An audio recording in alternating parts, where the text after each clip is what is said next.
ዳችን ስንሻገር የብርና የዶላር ምንዛሪ ልዩነት በጥቁር ገበያው በከፍተኛ ደረጃ እየሰፋ ነው። በኢትዮጵያ የውጭ ምንዛሬ ግብይት የባንኮችና የጥቁር ገበያው የምንዛሬ ግብይት እየሰፋ መሄዱን የዋዜማ ሬዲዮ ዘገባ አመልክቷል። ዋዜማ ሬዲዮ በኢትዮጵያ የውጭ ምንዛሬ ገበያ የይፋይ ወይም የባንኮችና የጥቁር ገበያ የትይዩ ገበያ የምንዛሬ ዋጋ ልዩነት ከፍ ያለ ጭማሪ ማሳየቱን ያመለከተው በመስክ የጥቁር ገበያው ግብይት ላይ ያደረኩት ባለው የመረጃ ስብሰባ ነው።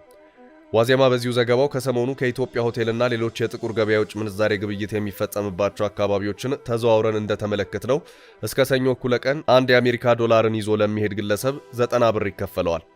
ከነዚሁ የትይዩ ገበያዎች የውጭ ምንዛሬን መግዛት የፈለገ ግለሰብም 91 ብር ከ50 ሳንቲም መክፈል ይጠበቅበታል። ከሰሞኑ ባለው ዋጋም ይፋዊና የትይዩ ገበያ የአንድ የአሜሪካ ዶላር ዋጋ ከ37 ብር በላይ ልዩነት አለው ሲልም አመልክቷል።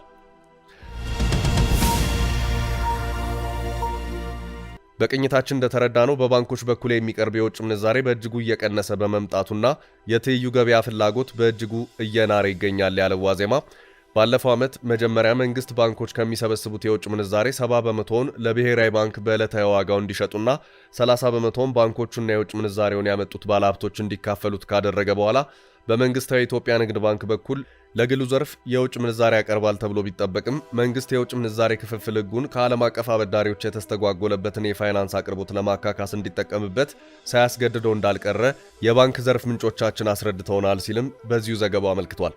የብር የመግዛት አቅም መውረድ የዕቃዎችንና የአገልግሎቶችን መወደድ ስለሚያስከትል ኢኮኖሚያዊ ግሽበት የሚያስከትል መሆኑን የምጣኔ ሀብት ባለሙያዎች የሚናገሩት ችግሩ ምናልባትም አሁን ኢትዮጵያ ከገባችበት ጦርነት ጋርም ሊያያዝ ይችላል።